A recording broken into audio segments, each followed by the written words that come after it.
네, 뉴스업 시작하겠습니다. 윤석열 대통령과 바이든 미국 대통령이 현재 시각 11일 워싱턴 DC에서 정상회담을 열고 한미 한반도 핵 억제, 핵 작전 지침 서명을 승인했습니다. 양국 정상은 북한의 어떠한 핵 공격도 즉각 압도적 대응에 직면할 거라고 강조했는데요. 어떤 내용인지 먼저 권남기 기자가 보도합니다. 나토 정상회의를 계기로 만난 한미 정상이 회담을 열고 한미 한반도 핵 억제, 핵 작전 지침 서명을 승인했습니다. 당일 오전 한미 핵협의그룹 NCG 대표들이 지침에 서명했고 이어진 정상회담에서 이를 추인한 겁니다. 이번에 양국 정상이 서명을 추인한 NCG 공동지침은 지난달 제3차 한미 핵협의그룹 회의를 통해 마련됐습니다. 한국의 재래식 전력과 미국의 핵 전력을 통합 운용해 북한의 핵 위협에 대응하자는 개념으로 대통령실은 미국 측이 자신들의 핵 자산에 전시는 물론 평시에도 한반도 임무를 배정할 것임을 확약했다고 설명했습니다. 미국의 핵무기에 한반도 임무가 특별히 배정되는 것입니다. 이처럼 미국 핵 자산에 북핵 억제와 북핵 대응을 위한 임무가 배정될 것이라고 문서로 명시한 것은 이번이 처음입니다. 대통령실은 이번 공동지침 마련을 통해 실전에 맞는 핵 대응 능력과 태세를 가지게 됐다고 평가했습니다. 한미가 한반도 핵 운영에 관한 정보를 공유하는 데 이어 협의와 기획 단계부터 실제 훈련과 작전까지 함께 수행하게 될 거란 설명입니다. 여기에 핵 위기 때 한미 정상의 소통을 포함한 통신 체계와 핵 관련 민감 정보를 공유하기 위한 보안 체계를 도입하는 등 NCG 공동지침의 실제 실행을 위한 시스템도 마련됐습니다. 특히 대통령실 고위 관계자는 북의 도발 등 한반도 유사시를 대비한 작전 계획에도 이번 NCG 공동지침이 충분히 반영될 것이라고 강조했습니다. 핵협의그룹 NCG는 미국이 동맹국에 대한 핵 공격을 막는 전략인 확장 억제를 보다 더 강화하자는 목표로 만들어졌습니다. 한미가 북한의 모든 핵미사일 도발에 함께 연동해 대응하는 시스템을 만들자는 건데 지난해 4월 한미 정상회담에서 합의한 워싱턴 선언에 따라 설립됐습니다. 대통령실은 이번 공동지침으로 기존의 재래식 전력 기반의 한미 동맹이 명실상부한 핵 기반 동맹으로 확장됐다고 평가했습니다. 또 미 행정부 교체 등에 따라 지침이 영향을 받을 가능성에 대해선 미국 국내 정치 단력을 고려하고 협의를 진행하진 않았다고 설명했습니다. 미국 워싱턴 DC에서 YTN 권남기입니다. 네, 윤석열 대통령은 나토 정상회의에 참석해 우크라이나 전쟁 장기화의 배경으로 북한을 지목했습니다. 인도태평양 4개 파트너국 나토 사무총장과의 면담 등에서도 북한과 러시아의 군사협력에 공동으로 단호히 대응해 나가기로 뜻을 모았습니다. 신윤정 기자입니다. 윤석열 대통령이 미국 워싱턴 DC에서 열린 나토 정상회의에 3년 연속으로 참석했습니다. 윤 대통령은 스톨텐베르그 나토 사무총장, 미국 바이든 대통령에 이어 세 번째 발언자로 나서 우크라이나 전쟁과 북러 간 군사 협력이 유럽과 인도 태평양 안보를 위협하고 있다고 지적했습니다. 러시아와 북한의 군사 경제적 밀착과 관련해서 유럽의 안보와 동북아의 안보, 인도 태평양의 안보가 분리될 수 없다는 점이 여실히 드러난 상황입니다. 특히 우크라이나 전쟁이 장기화하는 원인 가운데 하나로 북한과 같은 지원 세력이 있기 때문이라며 강하게 비판했습니다. 윤 대통령은 나토 정상회의에 앞서 인도태평양 파트너 4개국인 일본, 호주, 뉴질랜드 정상과는 별도로 회동했습니다. 4국은 러브 군사 협력을 규탄하는 공동 성명을 발표하고 인태 지역 안보 위협에 단호히 대처하기로 했습니다. 불운했던 전쟁의 역사를 되풀이하지 않으려면 강력하고도 압도적인 억제력과 함께 규범에 기반한 국제 질서를 지켜나가야겠다는 국가들 간의 협력의 힘이 반드시 필요합니다. 특히 IP4 정상회동 말미에는 젤렌스키 우크라이나 대통령도 참석해 최근 우크라이나 전황에 대해 설명했습니다. 윤 대통령은 우크라이나에 대한 안보, 인도적 지원과 함께 재건을 계속 지원하겠다고 밝혔습니다. 이와 함께 폴란드, 노르웨이와의 정상회담 등 양자회동도 이어갔습니다. 특히 스톨텐베르그 나토 사무총장과는 우크라이나 전장에서 사용되는 북한 무기에 대한 정보를 나토와 상호 공유해 나가기로 했습니다. 숨가쁘게 이어진 양자, 다자 정상회담에서 윤 대통령은 북러 밀착에 대한 강력한 메시지와 함께 방위산업 협력 강화 등을 이끌어내며 안보 외교는 물론 경제적 실익 확보에도 주력했습니다. 미국 워싱턴 DC에서 YTN 신윤정입니다. 미국 소비자 물가가 4년 만에 처음으로 전달 대비 하락세를 보이면서 올가을 금리 인하 기대감을 더욱 키웠습니다. 다만 주가는 빅테크 기업들의 차익 실현 매물이 쏟아지면서 혼조세를 보였습니다. 워싱턴 권종기 특파원입니다. 금리를 낮추려면 좋은 물가 지표가 더 필요하다는 제롬 파월 연준 의장의 바람이 현실로 나타났습니다. 6월 소비자 물가 지수가 지난해 같은 달보다 3% 상승해 5월에 3.3%보다 둔화폭이 컸습니다. 석 달 연속 하락세가 이어진 데다 전문가 전망치 3.1%도 밑돌았습니다. 게다가 전달과 비교하면 물가가 0.1% 하락해 4년 만에 처음으로 마이너스를 기록했습니다. We need to see more of that in months ahead, but I think we're hopeful now, just because we're starting to see signs now that we haven't seen for the past few years. 이에 따라 시장의 금리 인하 기대감은 더 커졌습니다. 금리 정책을 예측하는 시카고 상품거래소 패드워치는 연준이 9월에 금리를 0.25%포인트 낮출 가능성을 80% 이상으로 올려잡았습니다. 전문가들도 연준이 9월 금리 인하에 나설 수 있는 길을 확실히 깔았다며 이번 물가 지표에 큰 의미를 부여했습니다. 앞서 파월 의장은 물가가 2%에 닿지 않아도 금리를 내릴 거라고 밝혔습니다. You don't want to wait until inflation gets all the way down to 2% because inflation has a certain momentum. You wouldn't wait that long if you. 금리 인하 기대감에도 주가는 혼조세로 마감했습니다. 고공행진을 이어오던 테슬라가 8% 넘게 급락하고 엔비디아도 5% 넘게 떨어지며 주가를 끌어내렸습니다.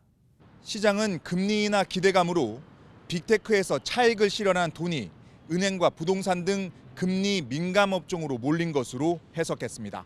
워싱턴에서 YTN 권중기입니다. 최근 강세장을 이어가던 뉴욕 증시 주요 지수가 대형 기술주의 차익 실현 움직임으로 하락 마감했습니다. 뉴욕 증시에서 S&P 500 지수는 전장보다 0.88% 하락하며 어제 처음으로 넘어섰던 5,600선에서 후퇴했습니다. 기술주 중심의 나스닥도 1.95% 떨어졌고 다우지수는 0.08% 올랐습니다. CNBC는 최근 인공지능 랠리를 주도했던 대형 기술주들에 대한 차익 실현 매물이 쏟아지면서 증시가 하락한 것으로 분석했습니다. 경제협력개발기구 OECD가 우리 경제 물가가 점차 안정되고 또 하반기 내수가 회복될 거라고 밝혔습니다. 그러면서 하반기 금리 인하를 권고했는데요. OECD의 한국 경제 관련 보고서 내용을 이승은 기자가 전해드립니다. OECD는 2년 단위로 내놓는 한국 경제 보고서에서 올해 경제 성장률 전망치를 2달 전 발표와 같은 2.6%로 유지했습니다. 그러면서 물가는 점차 안정되고 하반기에 내수도 강화될 것이라고 내다봤습니다. 올해 물가 상승률 전망치를 2.5%로 0.1%포인트 내리고 내년에는 2%로 본 OECD는 물가 상승률이 목표치에 근접하는 것을 조건으로 올해 말부터 통화정책 완화가 시작될 수 있다고 언급했습니다. 우리 경제 위험 요인으로는 미중 갈등에 따른 핵심 원료 공급망 교란과 대중무역의 축소, 부동산 PF, 북한 등을 꼽았습니다. 특히 한국 대중국 수출 가운데 상당 부분이 반도체라며 무역 제한의 영향을 받을 수 있다고 분석했습니다. 부동산 PF는 가능성은 낮지만 정책 대응에 따라 심각한 결과를 초래할 수도 있다고 경고했습니다. OECD는 올해와 내년 예산은 적자를 유지할 것으로 예상된다며 올해와 내년은 재정 지출을 억제할 것을 권고했습니다. OECD는 한국 경제 성장을 위해 특히 중소기업의 생산성을 끌어올릴 것을 주문했습니다. 한국의 경우 중소기업이 고용의 85%를 담당하고 있지만 생산성은 대기업의 3분의 1에 불과해 OECD 평균보다 크게 떨어진다는 겁니다. OECD는 중소기업의 각종 지원 제도가 1,646개가 시행되고 있다며 지원책을 엄격하게 관리하고 규제 완화로 시장 경쟁을 높일 것을 주문했습니다. 한국 경제 최대 위협인 저출생에 따른 생산성 저하를 막기 위해서는 여성이 일과 가정을 병행할 수 있도록 제도를 바꿀 것을 주문했습니다. 또 연공 서열이 아닌 직무 중심의 임금 체계로 명예퇴직을 줄이는 등 고령 인구 활용을 높이고 고숙련자 이민을 늘릴 것을 주문했습니다. YTN 이승은입니다. 네, 이창용 한국은행 총재도 주목할 만한 발언을 내놓았습니다. 물가가 목표 수준으로 수렴할 것이라는 확신이 커지고 있다며 적절한 시점에 금리 인하를 고려할 수 있다라고 말한 건데요. 이달 기준금리는 3.5%로 11회 연속 동결이 됐죠. 자, 이창용 한국은행 총재 금융통합위원 전원 일치로 기준금리를 동결했다고 밝혔습니다. 금통위 회의 직후 설명회에서 나온 이 총재 발언 직접 들어보겠습니다. 금융통합위원회는 한국은행 기준금리를 현재의 3.5%에서 유지하기로 결정하였습니다. 금통위원 전원 일치였습니다. 인플레이션 안정에 많은 진전이 있었고 목표 수준으로 수렴할 것이라는 확신도 점차 커지고 있기 때문에 향후 적절한 시점에 금리 인하를 고려할 수 있다고 보고 있습니다. 이제는 차선을 바꾸고 적절한 시기에 방향 전환을 할 준비를 하고 있는 그런 상황이 조성되었다고 말씀드립니다. 네, 복잡한 경제 알기 쉽게 풀어보도록 하겠습니다. 권혁중 경제평론가와 함께하겠습니다. 어서 오십시오. 네, 안녕하십니까. 네, 자 어젯밤에 미국의 6월 소비자 물가지수가 발표가 됐는데 4년 만에 처음으로 전달 대비 하락세를 기록했어요. 네, 그렇습니다. 아마 이 이슈 때문에 오늘 아마 우리나라의 증권시장이라든지 아니면은 뭐 많은 경제 주체들이 아마 굉장히 좀 기대감을 많이 불러일으켰던 소식이라고 볼 수가 있겠는데 일단 미국의 6월의 CPI 지수, 소비자 물가 지수가 전년 동월 대비해갖고요 3% 상승을 했습니다. 이게 3년 만에 사실 세제치로 가장 낮은 상승률을 기록을 했고요. 시장의 전망치가 3.1% 상승이었거든요. 그러니까 시장이 전망치보다 더 하락을 했다 이렇게 보시면 되겠고, 요건 이제 전년 동월 대비고요. 실제 이제 전월 대비로 봤을 때 오히려 하락을 했죠. 0.1% 이제 하락을 했는데 이게 시장의 전망치는 오히려 0.1% 상승으로 사실 생각을 하고 있었거든요. 그러니까 이거를 깨고 오히려 인하되다 보니까 낮아지다 보니까 사실상 이제 시장에서는 드디어 이제 금리에 대한 부분들이 슬근슬근 금리 인하에 대한 가능성이 얘기가 계속 나올 수밖에 없는 환경이 만들어졌죠. 그다음에 그런 CPI, 그러니까 이제는 우리가 물가 지표에서 실제로 소비자 물가 지표에서 변동성이 심한 것들이 있습니다. 뭐 석유류 제품이라든지 아니면 농수산물 이런 걸 제외한 그러니까 물가의 기조를 보여주거든요. 그런 CPI 지수 같은 경우가 전년 동월 대비해서 3.3% 상승이 됐는데 시장의 예상은 3.4%였어요. 이것도 이제 낮아지고 있죠. 이것도요. 21년 4월 이후에 또 최소치로 상승한 겁니다. 그러다 보니까 사실상 물가가 둔화되고 있다고 보시면 되는데 더 고무적인 거는요. 이게 지난 3개월간의 CPI, 근원 CPI 상승률을 보셔야 돼요. 최근 3개월 동안에 사실상 근원 CPI 상승률이 2.1% 상승했거든요. 그러니까 목표치가 2%인데 이 2%에 다가가고 있다는 거죠. 그래서 확실히 이제 물가의 상승이 기조적으로 봤을 때 이제 둔화되고 있다라는 게 여기서 이제 느껴진다고 말씀을 드립니다. 네, 파월 연준 의장이요. 금리를 낮추려면 좋은 물가 지표가 필요하다라고 밝혔었는데 뭐 이 정도면은 충분하다고 볼 수 있을까요? 뭐 목표치 2%는 아직 다다르지 않았지만은 그래도 물가 상승률이 둔화가 되고 있다는 건 확실히 이제 시장에서의 목격을 했습니다. 그렇기 때문에 아마 선제적으로 뭐 연준에서 움직이지 않을까 생각을 지금 하고는 있어요. 왜 그러냐면 계속 고금리 상태로 계속 가다 보니까 경기가 이제는 둔화되고 있는 모습들이 보이거든요. 그러다 보니까 늦지 않게 사실 파월 의장은 움직일 것이다. 연준에서 움직일까 보고 있고, 사실상 파월 의장 입장에서는 한번 실기한 경험이 있습니다. 사실 금리를 올려야 될 때 못 올렸었던 아주 실기했던 부분이 있었거든요. 그게 좀 비판이 있었어요. 그래서 아마 파월 의장 입장에서도 그것을 이제는 기억하고 있다 보니까 늦지 않게 아마 금리를 인하할 것이다. 이건 시장에서는 좀 예상을 하고 있습니다. 네, 자 CPI 둔화에도 뉴욕 증시가 혼조세를 보였는데 어떤 이유 때문이라고 보시나요? 뭐 차익 실현 매물이죠, 당연히. 이제 너무 많이 올랐고 그러다 보니까 기술주 중심으로 많이 올랐던 부분에 대해서 그러니까 확실히 그거예요. 뉴스에 팔았다. 이렇게 정리를 할 수 있습니다. 그러니까 확실히 이제는 물가가 둔화될 거라는 생각이 있었는데 지표로 확인했잖아요. 지표 확인하니까 뉴스에 나왔으니까 이제 드디어 이제는 말 그대로 이제 차익 실현 매물이 쏟아져 나왔는데 테슬라 같은 경우에는 8% 이상 빠졌습니다. 그래서 많이 빠졌죠. 근데 빠질 수밖에 없는 게 11거래일 연속 올랐어요. 그래서 이게 상승률만 50% 올랐습니다. 그러니까 많이 올랐거든요. 그러다 보니까 이제는 말 그대로 이제 차익 실현 매물을 내놨고, 그 다음에 이제 엔비디아도 마찬가지다. 5% 넘게 또 빠졌는데 이게 올해 들어서 150% 상승했거든요. 그래서 3대 지수를 좀 본다 그러면 이제 다우지수 같은 경우가 이제는 0.08% 상승을 했고요. 빠졌고요. S&P 500 지수가 0.88% 빠졌고 그다음에 나스닥 지수가 크게 빠졌습니다. 그래서 1.95% 빠졌거든요. 이런 거 봤을 때 확실히 기술적인 중심으로 좀 빠졌던 부분들은 느껴진다. 거기서 본다 그러면 역시나 뭐 테슬라든지 엔비디아 같은 종목들이 크게 빠졌고 그 중심에는 역시나 그동안 많이 올랐기 때문에 차익 실현 매물이 나왔다. 이렇게 좀 보시면 되겠습니다. 그래서일까요? 지금 뭐 대형주를 팔고 중소형주로 갈아타는 그런 움직임도 상당히 두드러졌다고 해요. 그렇죠. 러셀 2000 지수라고 있는데 이게 중소형 기술주 중심으로 좀 움직이거든요. 그러니까 이 지수 같은 경우가 크게 올랐습니다. 근데 아시겠지만 나스닥 지수는 또 크게 빠졌거든요. 거의 2% 가까이 빠졌기 때문에 그러면 중대형, 그러니까 대형주 중심의 기술주는 팔고 오히려 이제 중소형주로 갈아탔다는 얘기는요. 제가 봤을 때는 오히려 금리 인하에 대한 기대감이 이제 반영되고 있다는 거예요. 더. 그러니까 더 공격적으로 이제 투자를 하는 거예요. 그래서 순환매 장세입니다. 확실히. 지금 투자자들은 계속 돈을 움직이고 있거든요. 이런 상황에서 오히려 더 공격적인 중소형 기술주 중심으로 투자가 이루어졌다는 부분이 뉴욕 시장에서 감지가 됐고 이런 부분들이 고스란히 우리나라의 시장에 오늘 영향을 줄 가능성은 굉장히 크다라고 좀 생각을 해보겠습니다. 그렇군요.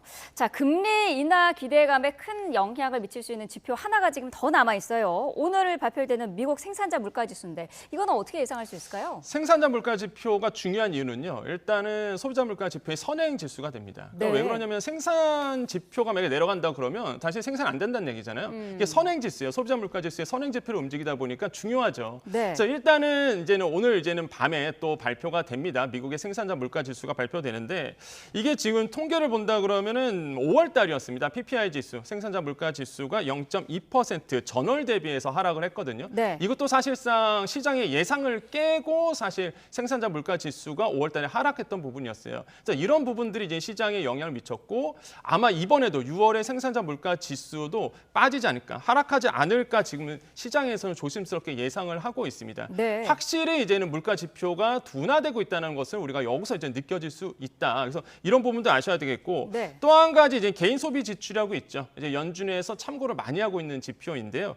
이제 개인 소비 지출도 본다 그러면 이제 2.6% 이제 상승을 했거든요. 이거 5월 달입니다. 그래서 사실상 이것도 시장의 전망치를 깨고 상승률이 둔화되고 있는 물가 지표가 둔화되고 있는 것도 보여요. 그래서 확실히 지금 오늘에 나왔던 소비자 물가 지표라든지 그동안 나왔던 PCE 지수, PPI 지수를 본다 그러면 확실히 물가가 둔화되고 있다는 거는 확실히 이제 지표상에서 확인이 됐다. 이런 거는 이제 시사한 바가 굉장히 크다고 말씀드립니다. 자, 그렇다면 미국의 금리 인하 시점은 언제가 가장 유력할까요? 9월이죠. 9월이요. 지금 뭐 상황은 거의 9월이 확실시되고 있습니다.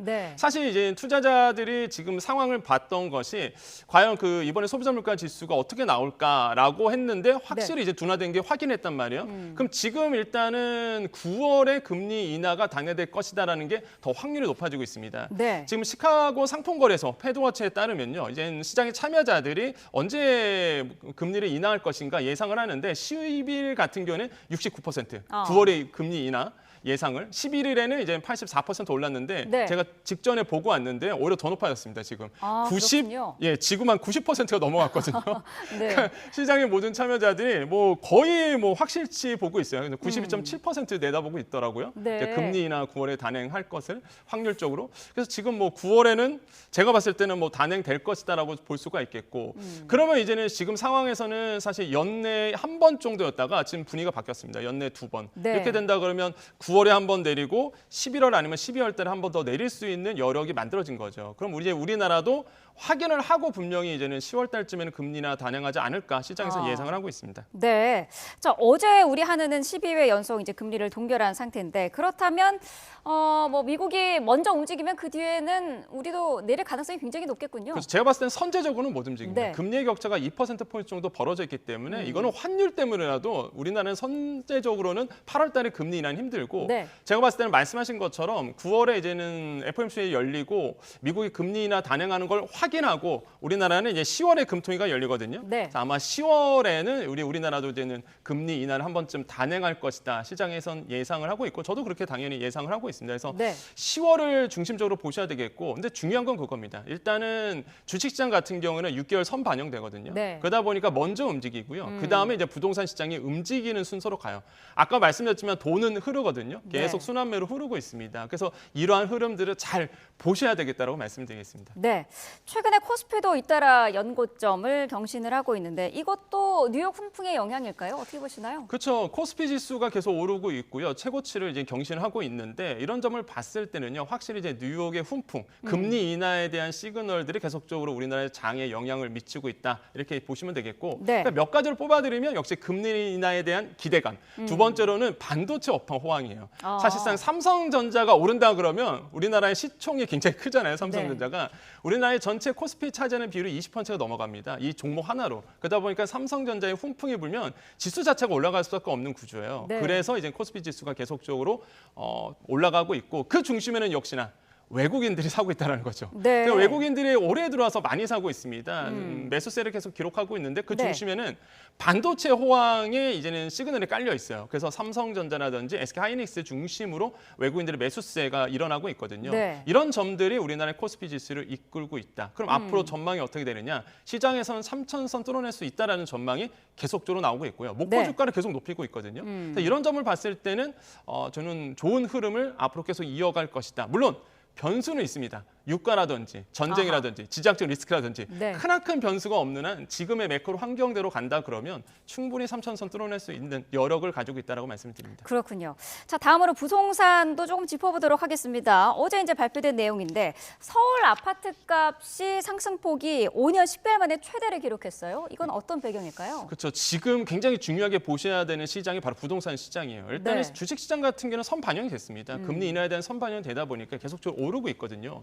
그러면 이제는 이 돈이 어디로 흐를까라고 본다 그러면 보통은 그래요. 일단 주식시장이 먼저 오르고 그다음에 부동산 시장에 반응을 합니다. 아까 잠깐 이제는 리포트에서도 기자가 나왔지만 얘기를 했지만은 일단은 돈의 금리 인하가 된다는 얘기는 시중에 이제 돈이 풀리거든요. 그렇게 된다 그러면 이 돈이 어디로 흐를까?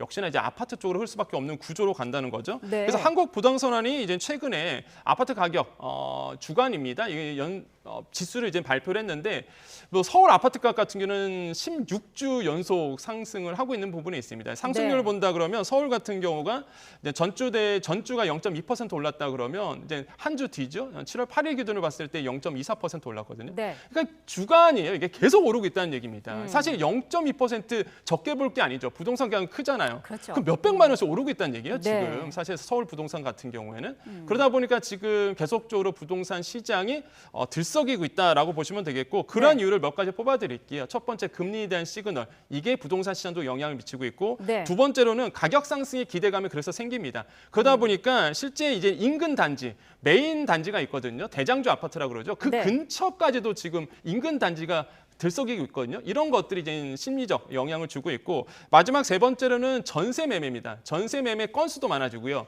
전세가율도 높아지고 있죠. 그 뜻은 뭐냐면 전세 끼고 사시는 분들이 많아진다는 얘기입니다. 한마디로 이제 갭 투자가 지금 다시 한번 일어나고 있거든요. 그러니까 이런 점들 때문에 지금 서울 아파트 중심으로 오르고 있다. 중요한 거 양극화입니다. 이건 서울 부동산 얘기지 이게 지방 부동산은 오히려 하락하고 있거든요. 이런 것들은 정확하게 보셔야 되겠다고 말씀을 드립니다. 정부는 지금 어쨌든 불을 끄기 위해서 필요하다면 주택 공급도 확대하겠다 이런 얘기도 하고 있거든요. 효과가 있을 것으로 보시나요? 그러니까 심리적으로 좀 안정시키는 데는 효과는 있을 거라고 봐요. 왜냐하면 부동산 가격이 특히 서울 부동산 가격이 오른다라는 시그널이 왜 났냐 그러면 일단 공급이 제한되어 있다 이런 얘기가 있었거든요. 지금도 그런 영향을 믿고 그러다 보니까 많은 시장 참여자들이 그런 심리적 영향을 주고 있습니다. 공급 부족하니까 과거처럼 부동산 가격이 다시 오를 수 있어. 이런 상황에서 이제 정부가 만약에 필요한 경우 공급량을 더 늘리겠다고 해서 심리적 안정을 주기 위한 제스처라고 좀 볼 수가 있겠고 하지만 근원적으로 기조적으로 본다 그러면 금리 인하의 시그널이 강력하거든요. 지금 상황으로 해서. 그러다 보니까 금리 인하에 대한 실제적으로 금리 인하가 단행된다 그러면 아마 부동산 시장의 돈이 순환매 장세처럼 흐를 가능성은 굉장히 높다. 그래서 이런 점들을 잘 보시고 판단하셔야 되겠고 특히 서울 부동산 쪽으로 중심적으로 보셔야 됩니다. 지금 서울 부동산 중심으로 움직이기 때문에 만약에 내가 투자자고 내가 부동산에 관심 있는 분들이라면 금리 인하의 타이밍, 그다음에 거래 건수 이런 것들을 같이 확인하시면 아마 투자하는 입장에서는 좋은 흐름을 이어가지 않을까 이렇게 생각을 해보겠습니다. 알겠습니다. 자, 부동산 시장까지 자세히 짚어봤습니다. 권혁중 경제평론가와 함께했습니다. 오늘 말씀 감사합니다. 네, 감사합니다.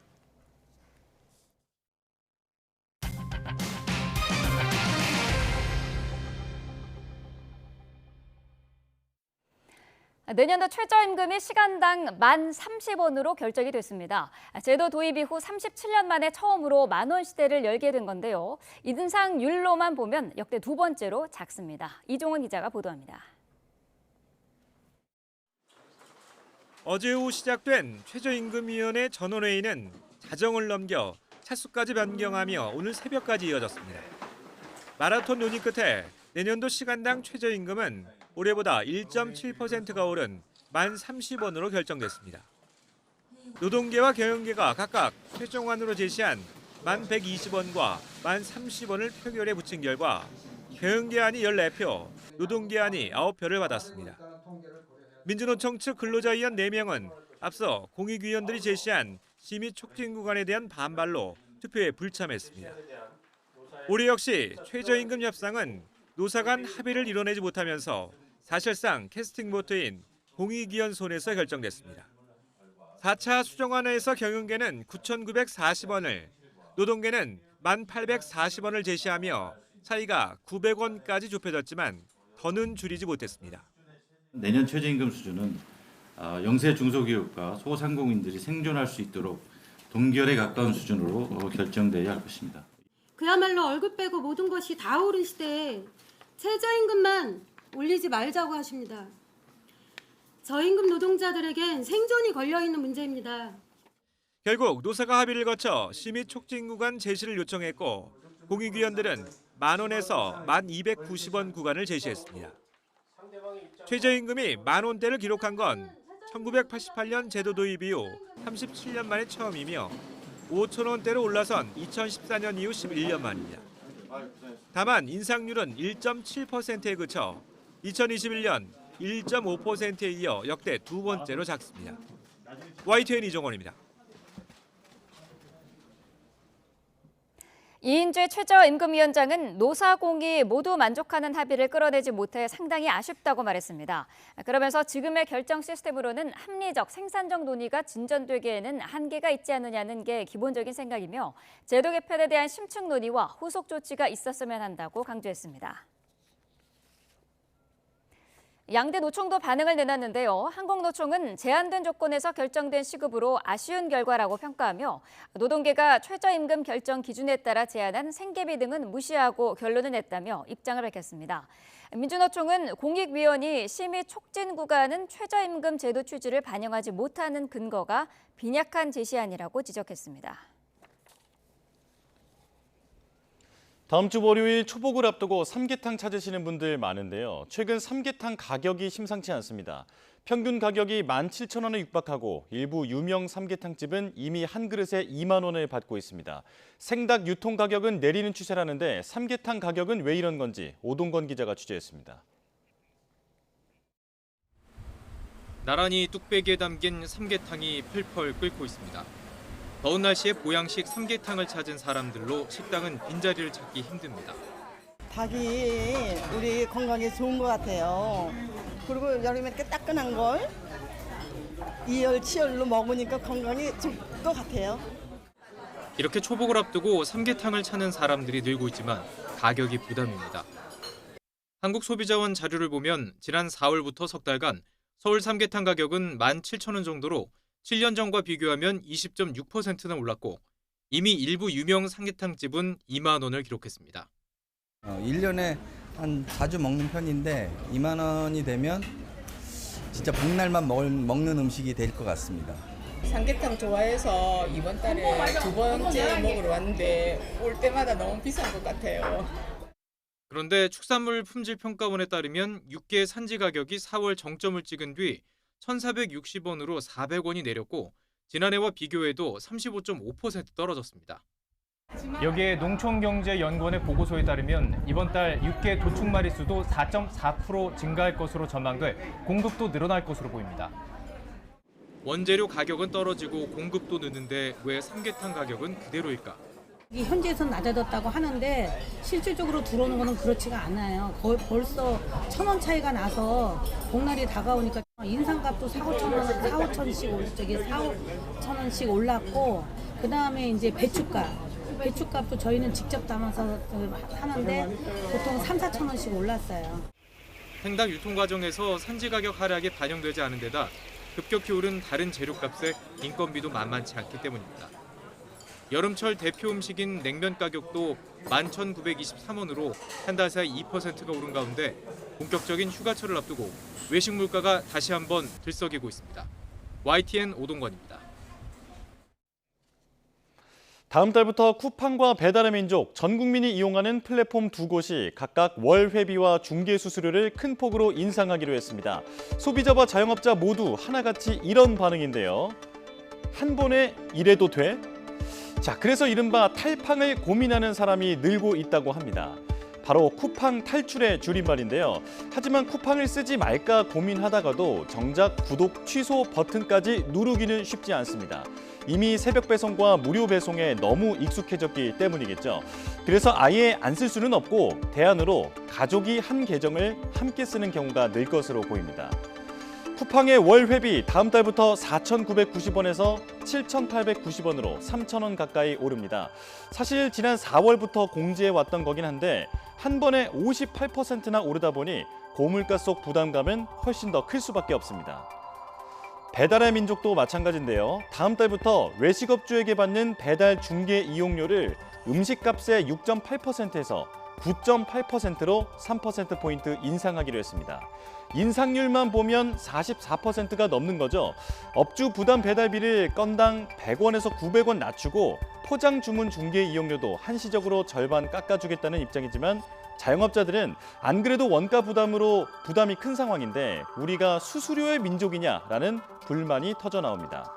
자, 그렇다고 배달의 민족을 안 쓸 수도 없습니다. 배민은 배달 플랫폼 시장에서 65%를 점유하고 있는 압도적 사업자이기 때문이죠. 꼼짝없이 수수료를 더 내야 하는 상황인데 문제는 이렇게 외식 업주들의 부담이 커지면 결국 음식값 인상 등 소비자 부담으로 이어질 가능성이 크다는 점입니다. 이커머스 경쟁이 심화하고 무료 배달 출혈 경쟁 때문에 수익성 보장을 해야 한다지만 결국 플랫폼들의 요금 인상이 물가 상승까지 부추길 수 있다는 우려가 커지고 있습니다. 네, 먹방 유튜버 쯔양이 소속사 대표였던 전 남자친구에게 수년간 폭행과 착취를 당했다고 주장했습니다. 그런데 이른바 사이버레카 유튜버들이 이를 덮어주는 대가로 뒷돈을 받아내려 했던 정황이 공개됐습니다. 이경옥 기자입니다. 않았어요, 정말. 먹방으로 큰 인기를 끌며 1,000만 명 넘는 구독자를 가지고 있는 유튜버 쯔양. 새벽 시간 예고에 없던 라이브 방송을 진행했습니다.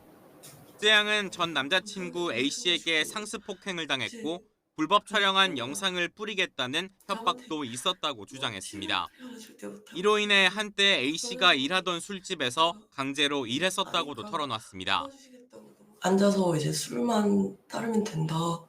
그때 당시에 벌었던 돈 다 뺏어가고 이렇게 맨날 때리면서 협박을 하고.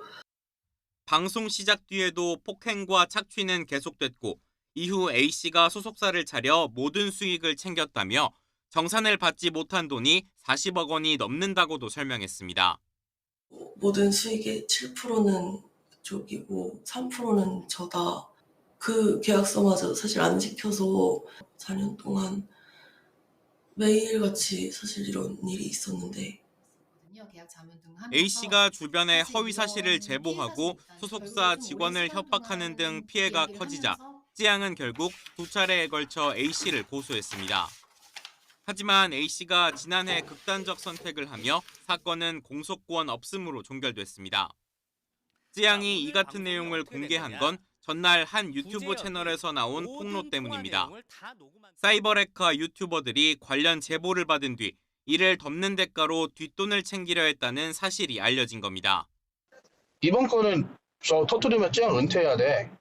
그냥 몇천 원 시원하게 땡기는 게 낫지 않나. 아니 나중에 공갈로 고소할까 봐. 저도 솔직히 이걸 잘해요. 이런 거 잘하는데 그래서 GV80도 사고 그런 건데. 유튜버들이 서로 조언을 주고받는 녹취도 공개됐습니다.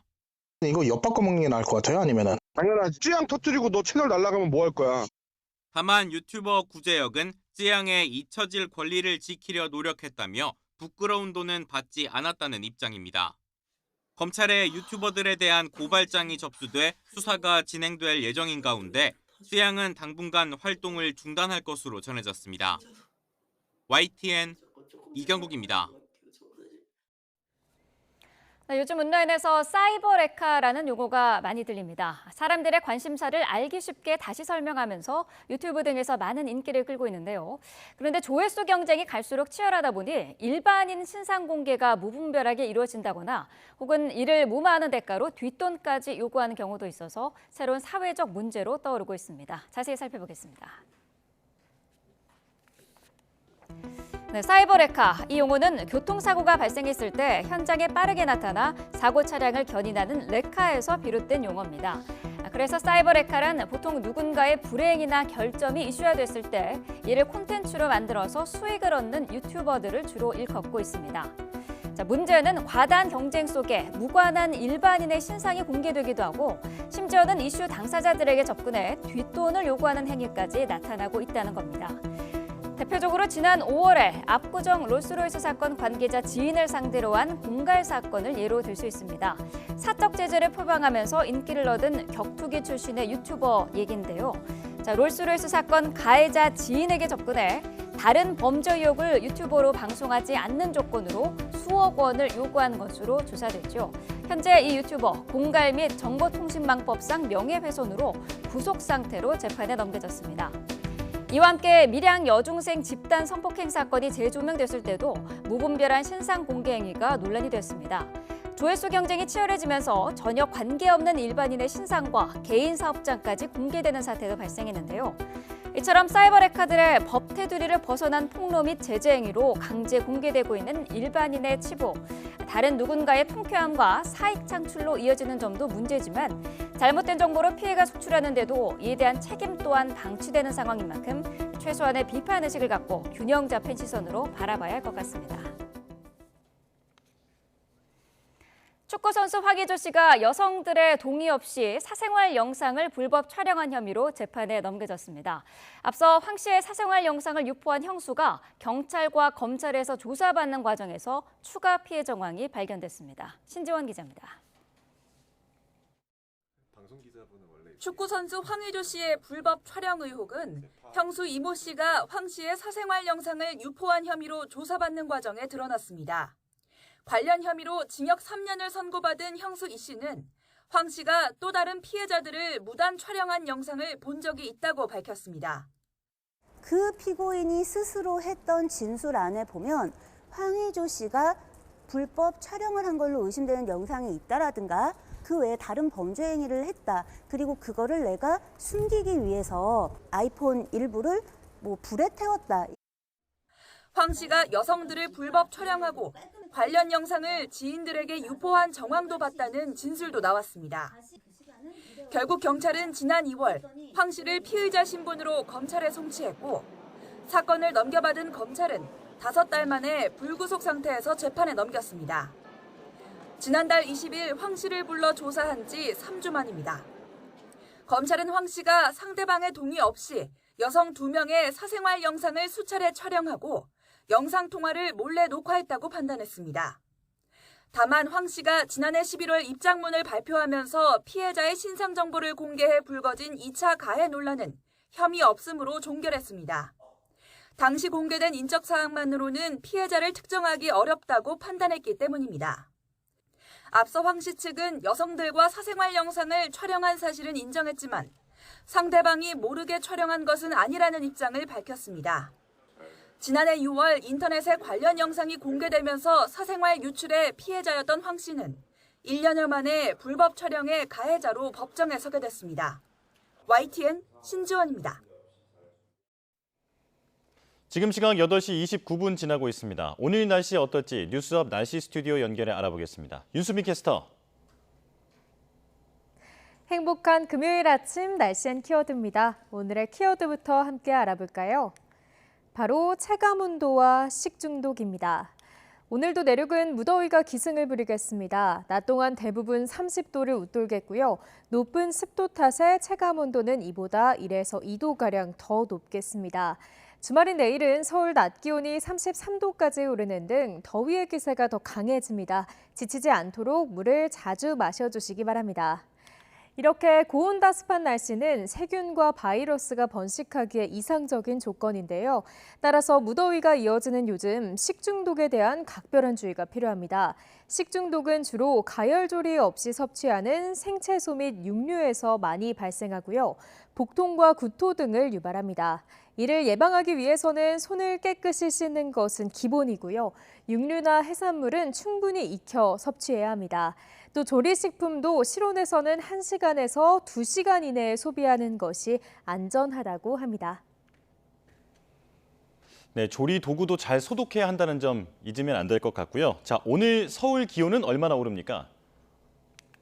네, 우선 오늘 서울 아침 기온은 21.8도로 출발했습니다. 한낮 시간인 오후 2시에는 32도까지 오르겠고요. 습도가 높은 탓에 체감하는 더위는 이보다 더 심하겠습니다. 퇴근길 무렵에도 기온이 크게 떨어지지 못하겠고 30도 안팎의 더위가 이어지겠습니다. 오늘 중부는 대체로 맑고 남부는 하늘에 구름만 많이 지나겠습니다. 다만 동쪽 지방을 중심으로는 자외선 지수가 매우 높게 치솟겠습니다.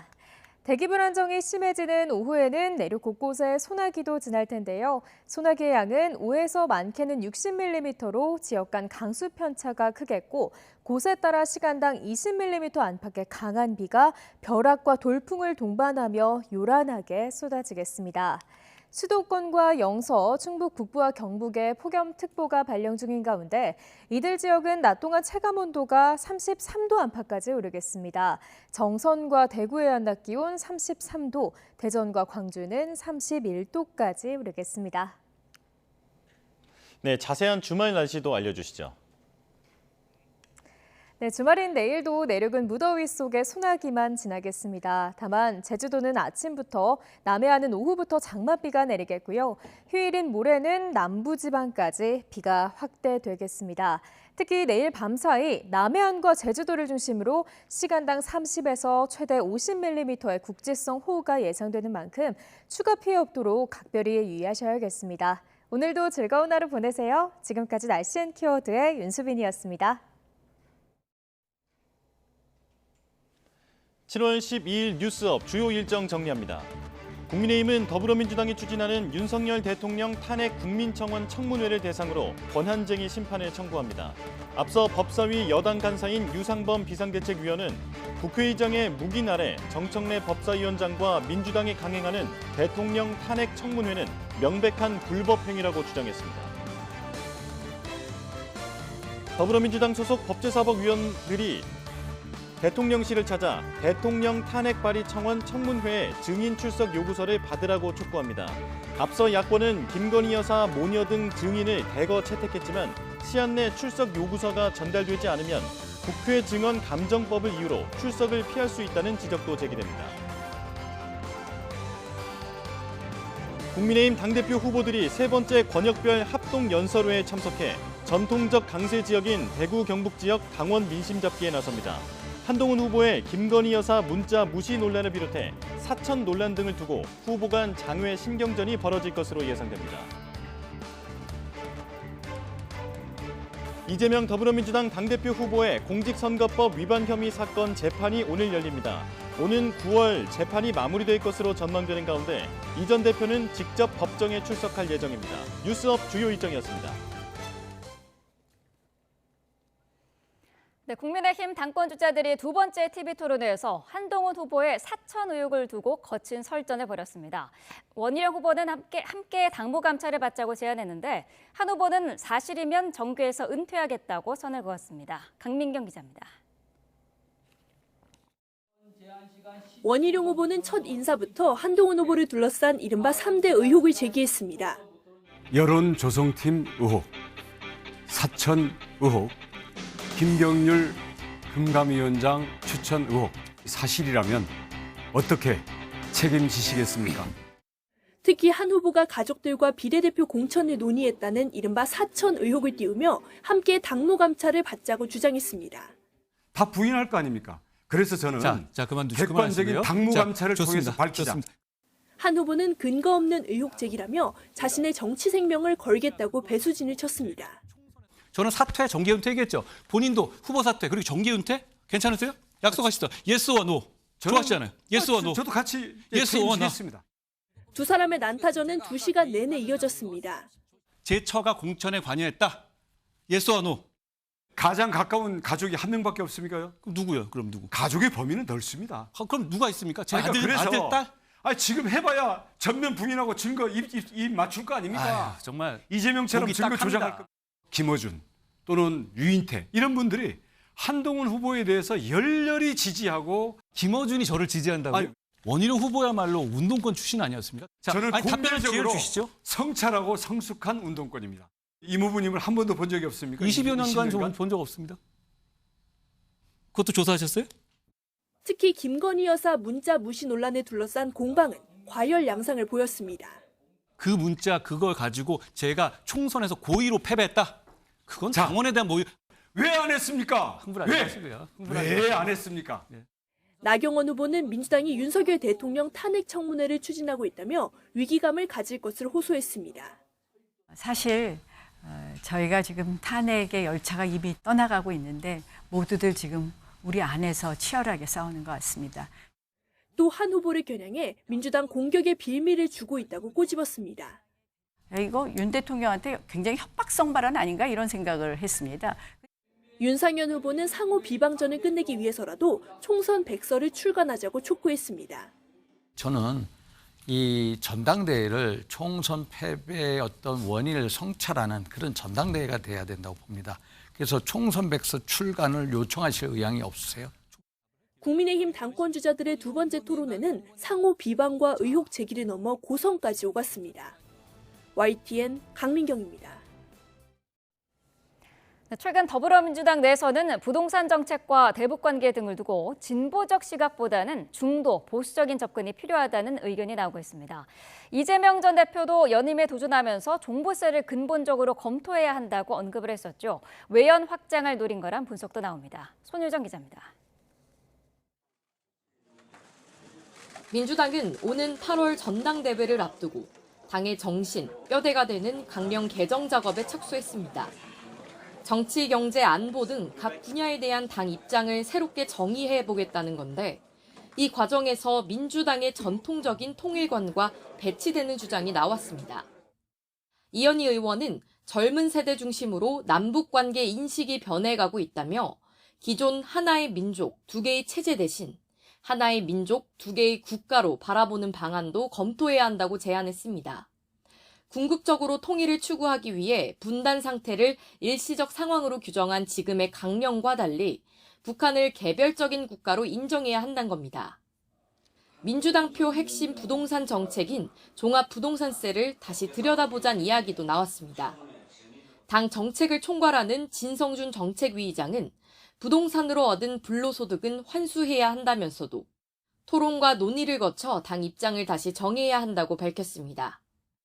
고가의 부동산 보유자에게 더 높은 세금을 물리는 종부세를 두고 당 지도부인 박찬대 원내대표와 고민정 최고위원을 필두로 제기된 개편론을 의식한 것으로 풀이됩니다. 이재명 전 대표도 연임 도전을 공식화하며 종부세 검토와 금융투자소득세 유예 가능성을 언급했습니다. 이게 불필요하게 과도한 갈등 저항을 만들어냈다는 측면도 있는 것 같습니다. 그래서 뭔가 좀 근본적인 검토를 할 때가 됐다는 생각은 하고 있습니다. 이재명 2기 체제 노선을 실용주의로 택하면서 지지 기반을 중도 보수로 확장해 대한 정당으로서의 위치를 확고히 하겠다는 의도입니다. 이재명 당대표가 만약 연임에 성공한다고 하면은 중도로 외연을 확장할 수 있는 그런 인적 구성들 또 당 시스템 정비 이런 게 필요할 것으로 보고 있고. 국민의힘은 종부세 재검토 등엔 환영의 뜻을 밝히면서도 의심의 눈길을 거두지 않았습니다. 이 대표의 발언이 진정성 있는 것이라면 환영할 만합니다. 그간 민주당이 보여왔던 여러 가지 간보기성 행태로 볼 때 어느 정도의 진위를 갖고 이야기하는 것인지 의구심이 듭니다. 부동산과 남북관계를 바라보는 민주당 내 시각이 변화의 조짐을 보이자 당의 핵심 가치를 포기하는 거라는 전통적 지지층의 비판도 만만치 않습니다. 외연 확장과 당 정체성을 둘러싼 당내 격론이 예상되는 이유입니다. YTN 손효정입니다. 국회에선 최상병 순직 사건을 수사한 경찰이 임성근 전 해병대 1사단장을 불송치 결정한 것을 두고 여야 공방이 벌어졌습니다. 국민의힘은 공정하고 객관적인 판단에 따른 것이라 평가했지만 더불어민주당은 혹시나 했지만 역시나 임 전 사단장 지키기로 마무리됐다고 비판했습니다. 이준엽 기자입니다. 최상병 사건 수사를 맡은 경찰 관계자들이 참석한 국회 행정안전위원회. 최대 쟁점은 수사 외압 의혹의 핵심 당사자 임성근 전 해병대 1사단장의 불송치 결정이었습니다. 여당 의원들은 임 전 사단장이 도의적으론 잘못한 게 맞는다면서도 법적인 책임은 달리 봐야 한다며 수사가 객관적이고 공정했다고 옹호했습니다. 민주당에서는 본인들이 원하는 수사 결과가 나오지 않았다는 이유로 경찰에 대한 근거 없는 모욕 등 경찰 명예의 실추와 사기 저하는 물론 반면 민주당은 윤석열 대통령 부부에게 구명 로비가 있었다는 의혹을 거론하며 결국 불송치는 대통령 경로 때문이 아니냐고 맞섰습니다. 바로 그것이죠. 임성근을 포함시키느냐 빼느냐라고 하는 것이죠. 때 혹시나 했지만 역시나였다는 겁니다.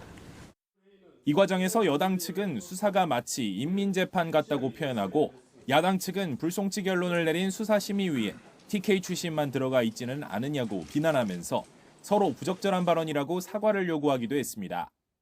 공정한 위원회 활동에 정치색을 더 씌운 것은 TK 지역민의 명예를 훼손하는 발언이라고 이의를 제기했고 막 전국 조야 각지에서 불송치한 결정에 대해서 마구마구 공격을 하면서 그 공격하는 양상이 인민재판 같다 이런 식으로 여야 지도부도 공방을 벌였습니다. 국민의힘은 야당이 일방적인 주장만으로 기승전 특검을 외치고 있다고 직격했고 민주당은 도이치모터스 주가 조작 사범인 이종호 씨의 해명이 앞뒤가 맞지 않는다며 특검만이 답이라고 날을 세웠습니다. 일방적 주장이 담긴 녹취록을 마치 객관적 사실인 것처럼 기정사실화하고 이를 확대 재생산하면서 상대를 공격하는 전형적인 정치 공세에 불과합니다. VIP는 대통령이 아니라 김계환 해병대 사령관이라는 회개한 해명을 내놓았습니다. 이게 말입니까? 막걸리입니까? 민주당은 최상병 특검법 재해결 시점을 고심하는 동시에 국정조사나 대통령 탄핵 국민청원 청문회를 준비하며 압박 수위를 높이고 있습니다. 부결당론을 정한 국민의힘은 제3자 추천 등 수정안이나 협상에도 선을 긋고 있어 또 한 번의 여야 충돌은 불가피해 보입니다. YTN 이준엽입니다. 국회에서 최상병 사건 수사심의위 명단을 공개할 수 없다고 밝힌 윤희근 경찰청장이 고위공직자 범죄수사처에 고발당했습니다. 최상병 소속 대대장 이용민 중령을 변호하는 김경호 변호사는 수사심의위원 기피에 대한 명시적 규정이 존재하는 이상 경찰청장에게는 수사심의위원회 위원 성명을 공개할 의무가 있는 거라고 주장했습니다. 윤희근 경찰청장은 국회에서 열린 행안위 전체 회의에서 야당 측이 수사심의위원회 명단을 공개하라고 요구하자 공개할 수 없다는 입장을 밝혔습니다. 도이치모터스 주가 조작 의혹에 연루된 투자자문사 전 대표이자 이른바 임성근 구명설의 핵심 인물 이종호 씨가 해명에 나섰습니다. 선배로서 과장된 이야기를 한 것이라며 조만간 입장 발표를 하겠다고 밝혔습니다. 김태원 기자입니다. 블랙펄 인베스트먼트 전 대표 이종호 씨는 자신을 김건희 계좌관리인으로 부르지 말아달라고 선을 그었습니다. 김건희 여사와 연락이 끊긴 지 오래지만 최근까지 관계를 맺고 있다는 오해를 받아왔다는 겁니다. 도이치 이후에 어떤 사람도 제가 아니라고 해도 인정하지 않아요. 이 씨가 김 여사와의 인연을 바탕으로 임성근 전 사단장 구명 로비에 나선 것 아니냐는 의혹을 제기한 A 씨 역시 자신에게 김 여사와 관련한 질문을 많이 했는데 그런 후배에게 해병대 선배로서 멋져 보이고 싶어 영향력 있는 것처럼 말한 것이 파장이 커질 줄 몰랐다고 주장했습니다.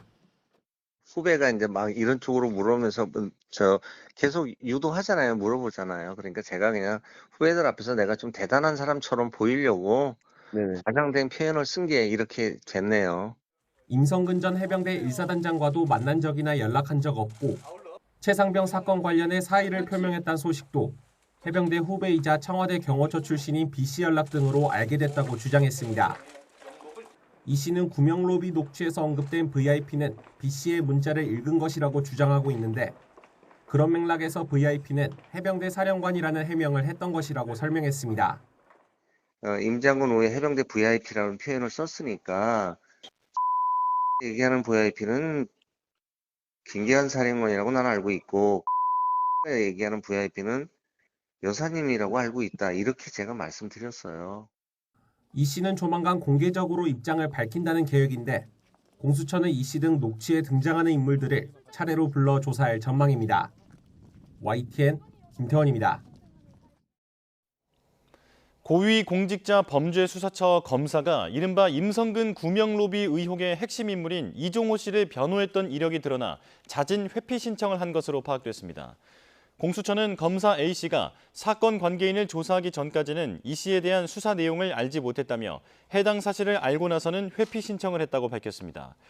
A씨는 도이치모터스 사건 검찰 수사 단계에서 이 씨의 변호인으로 선임됐던 것으로 전해졌습니다.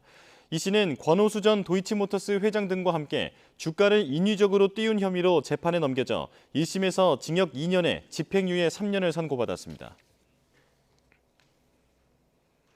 불법 대북 송금 의혹을 받는 김성태 전 쌍방울그룹 회장의 1심 재판 결과가 오늘 나옵니다. 수원지방법원은 오늘 오후 뇌물공여와 정치자금법 위반 등의 혐의를 받는 김 전 회장의 1심 선고 공판을 엽니다. 김 전 회장은 2019년 쌍방울의 대북 사업을 추진하면서 경기도의 북한 스마트팜 사업비 명목 등으로 800만 달러를 송금한 혐의를 받습니다. 또 특혜를 바라고 이화영 전 경기도 평화부지사에게 법인카드와 법인 차량을 제공하고 측근에게 허위 급여를 주게 하는 방식으로 3억 3천만 원 정도의 불법 정치자금을 준 혐의도 받습니다. 제주에서 교통사고를 내고 도주했던 운전자가 경찰에 붙잡혔습니다. 졸음 때문에 사고가 났다고 진술하고 있는데 경찰은 음주와 약물 여부 등을 조사하고 있습니다. 고재영 기자가 보도합니다. 짙은색 승용차가 구분길에서 앞차를 앞지르게 한 뒤 맞은편 차량과 정면 충돌합니다. 사고를 낸 운전자 A씨는 그대로 달아나다가 다른 구분길에서 마주오던 버스와 충돌하고서야 겨우 멈춰섰습니다. A씨는 두 차례 사고를 내고도 아무런 조치 없이 이곳에서 담배를 핀 뒤 한라산 숲속으로 그대로 달아났습니다. A씨는 달아난 지 13시간여 만에 신고를 받고 출동한 경찰에 긴급 체포됐습니다. 가해 차량 도주자라서 제가 신고하게 된 거고요. 어제 사고 났는데 그분이 아무런 보호 조치 없이 옆에서 담배 피는 거 보고 제가 얼굴을 기억해 놨었거든요. 경찰 조사에서 A씨는 깨어나 보니 풀숲 비었다며 졸음운전으로 사고가 났다고 진술했습니다. 경찰은 검거 직후 A씨의 음주 수치가 나오지 않았지만 음주 사실을 숨기려 도주했을 가능성도 있어 혈액을 채취해 조사하고 있습니다. 이번 사고로 버스 승객 등 3명이 다쳤습니다. 와이프도 지금 뭐 머리도 아프고 허리도 아프고 지금 그러거든요. 아기는 말을 못하니까 모르겠어요 지금. 어제 아기가 놀래서 초록색 똥도 쌌더라고요. A씨가 무면허 운전이어서 자동차 보험 처리가 되지 않아 향후 보상 처리 과정도 문제입니다. 경찰은 뺑소니와 무면허 운전, 도주 치상 등의 혐의로 A씨에 대해 구속영장을 신청할 예정입니다. YTN 고재영입니다. 내리막길을 달리던 살수차가 앞서가던 차량 넉 대를 잇따라 들이받았습니다. 또 지난달 시속 150km로 폭주하다가 신호수를 치어 숨지게 한 남성은 구속 상태로 검찰에 넘겨졌습니다. 사건 사고 김희영 기자가 보도합니다. 살수차 뒤로 차량 넉 대가 뒤엉켜 2차선 도로를 꽉 막았습니다. 아침 9시 20분쯤 경기 죽전동 43번 국도 용인 방향 대지고개 부근에서 오중 추돌 사고가 났습니다. 살수차를 몰던 60대 남성 운전자가 앞서가던 승용차들을 잇따라 들이받았는데 2명이 중상을 입는 등 6명이 다쳤습니다. 사고 수습을 위해 1시간 반 정도 도로를 통제한 경찰은 살수차 브레이크에 문제가 있었다는 운전자 진술을 바탕으로 정확한 사고 경위를 조사하고 있습니다. 비슷한 시각 인천시 가정동 루원 지하차도에서 경차 한 대가 승용차 2대를 잇따라 들이받고 뒤집혔습니다. 40대 여성이 머리를 다치는 등 2명이 경상을 입어 병원으로 옮겨졌습니다. 경찰은 차선을 바꾸면 안 되는 실선 구간에서 끼어들다가 사고가 난 것으로 보고 있습니다. 차량 한 대가 버스 전용 차로에 들어서려던 순간 뒤따라오던 광역버스와 부딪힙니다. 오전 11시 10분쯤 서울 반포동 경부고속도로 부산 방향을 달리던 SUV 차량과 광역버스가 충돌했습니다. 이 사고로 50대 버스 기사가 다쳐 병원으로 옮겨졌고 승객들은 다른 버스로 옮겨 탔습니다. 새벽 시간 무리지어 초과속 운전을 하다 60대 노동자를 치어 숨지게 한 남성이 구속 상태로 검찰에 넘겨졌습니다. 이 남성은 지난달 26일 새벽 인천 금곡동에서 차를 몰다 교통정보 수집 카메라 교체 작업 현장에서 신호수를 치어 숨지게 한 혐의를 받습니다. 경찰 조사 결과 A씨는 제한속도 시속 50km인 도로에서 시속 150km 넘는 속도로 차를 몬 것으로 조사됐습니다. YTN 김이영입니다. 오늘 새벽 0시쯤 경기 양주시 옥정동에서 달리던 승용차가 가로수를 들이받았습니다. 이 사고로 차량 안에 타고 있던 남성 2명이 다쳐 병원으로 옮겨졌습니다. 경찰 조사 결과 운전자는 음주운전을 한 것으로 파악됐습니다. 서울 강남경찰서는 행인에게 비비탄을 쏜 20대 남성들을 검거했습니다. 20대 남성 A씨 등 3명은 어제 새벽 3시 반쯤 서울 신사동에서 차를 타고 가다가 멈춘 뒤 행인에게 비비탄 총을 쏜 혐의를 받습니다. 이들은 고등학교 선후배 관계로 경찰 조사에서 장난이었다는 취지로 진술했습니다. 어제 저녁 7시 반쯤 경기 이천시 마장면 배터리 검사업체에 있던 차량용 리튬 배터리에서 불이 나 1시간 만에 꺼졌습니다. 다친 사람은 없었지만 배터리가 보관돼 있던 10제곱미터 규모의 컨테이너가 불에 탔습니다. 소방당국은 수조로 배터리를 옮겨 불이 커지는 것을 막았습니다. 중고차를 사면 저금리 대출을 받게 해주겠다며 저신용자들에게 120억 원 넘는 돈을 가로챈 일당이 경찰에 검거됐습니다. 자산이 늘면 신용도가 올라 저금리 대출로 갈아탈 수 있다고 속였는데 피해자가 400명이 넘습니다. 이현정 기자입니다. 이 세상은 돈이 전부라고 적힌 플래카드가 걸린 사무실. 시중 금융기관 이름을 따왔지만 불법 대부중개업체입니다. 이들이 내세운 대출 상품은 자산론. 저신용자들에게 제2,3금융권에서 최대 한도로 고금리 대출을 받게 한 뒤 이 돈으로 중고차를 사면 자산이 늘어 신용 등급이 오른다며 그럼 저금리 대출로 갈아타게 해주겠다고 속인 겁니다. 이 말을 믿은 피해자들은 고금리 대출을 받아 이들로부터 시세의 5배에서 10배 가격의 중고차를 샀습니다. 하지만 약속은 지켜지지 않았습니다. 중고차를 비싸게 판 뒤에는 피해자들이 조건을 어겼다는 등의 핑계를 대며 저금리 대출을 거부했습니다. 결국 경제적으로 어려운 피해자들은 중고차를 산 가격의 10에서 25%만 받고 되팔았고 고금리 대출까지 떠안게 됐습니다.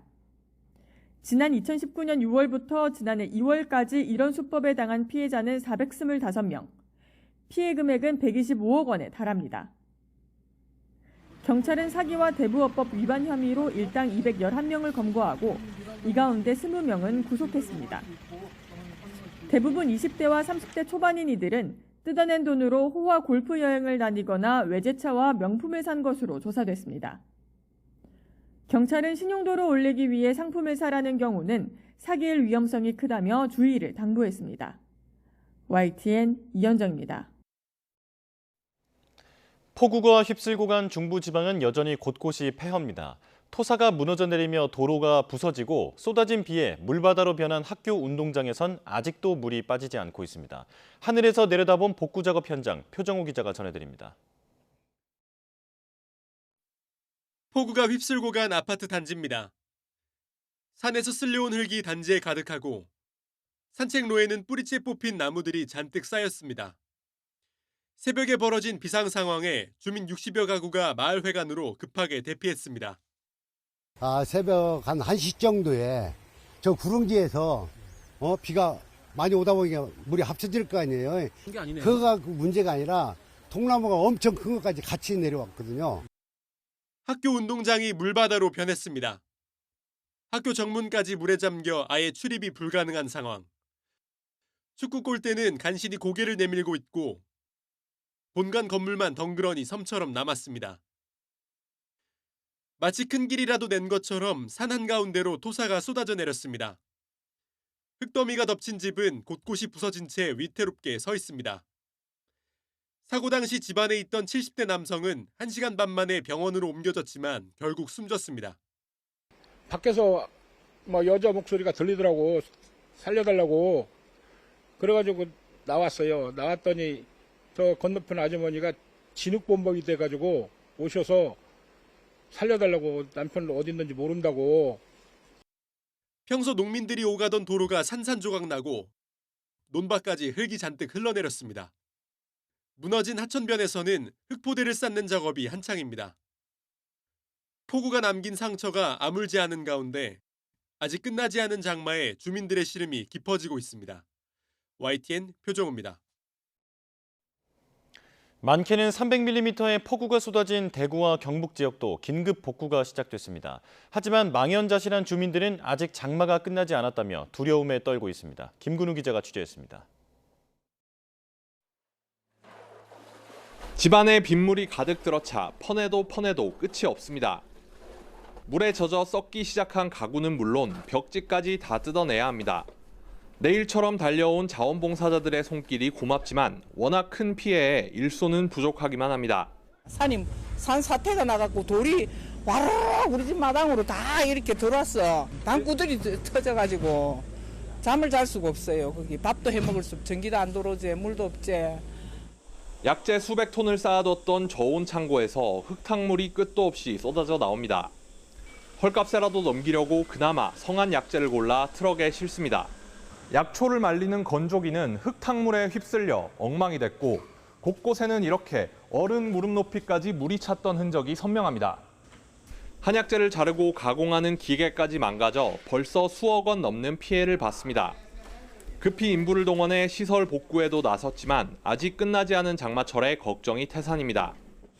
이렇게 복구를 하고 있는데 또다시 올과 같은 일이 생긴다면 이게 두 번 무너지는 거잖아요. 두 번 무너지는 건데 그러다면 저희들은 타격이 상당하겠죠. 전폐 위기까지 갈 수 있지 않겠나. 시민 휴식처였던 금호강변 산책로가 시커먼 진흙으로 뒤덮였습니다. 강변 식당가 내부도 흙투성이로 변했습니다. 애써 표정을 숨기며 가게를 정리하는 상인의 마음은 착잡하기만 합니다. 물이 올라가 장사는 엄두도 못 내고 냉장고 7대, 에어컨 2대, 컴프레셔, 오디오 아무것도 못 씁니다 지금. 큰일 났습니다 지금.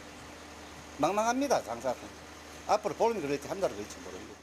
다음 주부터 장마 전선이 다시 북상할 것이라는 예보에 복구의 손길이 더욱 빨라지고 있습니다. YTN 김근우입니다. 집중호우가 쏟아진 경북 경산에서 새벽 배송을 하다 실종된 40대 여성이 사흘 만에 숨진 채 발견됐습니다. 소방당국은 어제 오후 5시쯤 사고 지점에서 약 2.7km 떨어진 저수지에서 실종된 A씨의 시신을 찾았습니다. A씨는 그제 장맛비가 내린 경북 경산에서 새벽 배송 업무를 하다가 농수로 주변에 차가 걸려 이를 확인하려고 내렸다가 발을 헛디뎌 물에 빠진 뒤 실종됐습니다. 전북 지역은 시간이 지나면서 집계되는 피해 규모가 계속 커지고 있습니다. 이런 가운데 동아리 MT에 참가한 대학생이 폭우 속에 실종돼 수색 작업이 이루어지고 있습니다. 김민성 기자입니다. 점 같은 불빛 하나가 어둠이 깔린 길가를 서성입니다. 폭우 속에 실종된 대학생이 휴대전화를 들고 돌아다니는 거로 추정되는 모습입니다. 나타난 지 10초 만에 종적을 감춘 불빛. 수색의 실마리가 될 학생의 휴대전화는 3시간쯤 지나 익산시 금마사거리 근처에서 전원이 꺼진 것으로 전해졌습니다. 학생이 들고 있던 우산은 실종 장소 주변 도랑에서, 운동화 한쪽은 그로부터 약 300m 떨어진 수풀에서 발견됐습니다. 실종된 학생이 마지막으로 영상에 포착된 장소입니다. 학생은 담배를 사러 나가겠다고 외출한 뒤 그대로 사라졌습니다. 실종 학생은 동아리 MT에 참석해 근처 펜션에 묵고 있었습니다. 실종 당시 익산에는 시간당 60에서 80mm의 폭우가 쏟아지고 있었습니다. 경찰과 소방은 인력과 수색견, 드론을 펜션 주변과 만경강 일대에 투입했습니다. 현재 실종 추정 지점을 중심으로 도보 수색을 집중적으로 진행하고 있고요. 그 외에 익산천을 중심으로 해서 수중 수색과 드론 수색을 진행하고 있습니다. 비가 그치면서 폭우 피해도 추가로 속속 드러나고 있습니다. 농경지와 비닐하우스가 물에 잠겼고 소와 닭, 오리 등 가축이 집단 폐사했습니다. 집 한 채가 지붕이 내려앉아 반파되고 상가와 주택 등 99채가 침수됐습니다. 와봤는데 들어올 수가 없었어요. 물이 너무 차갑고 와봐도 뭐 손을 댈 수가 없는 상태였죠. 쓸 수 있는 건 하나도 없잖아요. 지금 싹 뺐어요. 그냥 침수된 상태라서. 전북 지역 유치원과 초중고등학교 55곳이 침수되거나 전기가 끊겼습니다. 학교 4곳이 수업 불가 상태가 돼 휴업했습니다. 저희는 수업할 수 없는 상황이기 때문에 어제부터 수목금 3일 수업하고 최대한 빠르게 복구를 해서 2층에 있는 교실은 침수가 안 되어 있기 때문에. 김관영 전북자치도지사는 응급복구가 신속히 이루어질 수 있도록 모든 행정력을 집중하라고 지시했습니다. 또 강우로 지반이 약해져 있는 만큼 산사태 우려 지역과 급경사지 시설 점검을 더욱 강화하라고 강조했습니다. YTN 김민성입니다.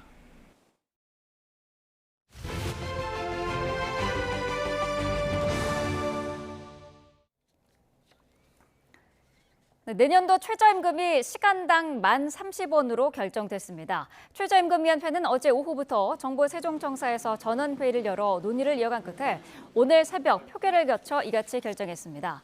최저임금이 10,000원대를 기록한 것은 1988년 제도 도입 이후 37년 만에 처음입니다. 다만 인상률은 1.7%에 그쳐 2021년 1.5%에 이어 역대 두 번째로 작습니다. 올해 역시 최저임금 협상은 노사 간 합의를 이뤄내지 못하면서 사실상 캐스팅 보트인 공익위원 손에서 결정됐습니다. 4차 수정안에서 경영계와 노동계의 입장 차이는 900원까지 좁혀졌지만 더는 줄이지 못했습니다. 치열했던 토론 들어보겠습니다. 이러한 상황에서는 내년 최저임금 수준은 영세 중소기업과 소상공인들이 생존할 수 있도록 동결에 가까운 수준으로 결정돼야 할 것입니다. 그야말로 얼굴 빼고 모든 것이 다 오른 시대에 최저임금만 올리지 말자고 하십니다. 저임금 노동자들에겐 생존이 걸려있는 문제입니다.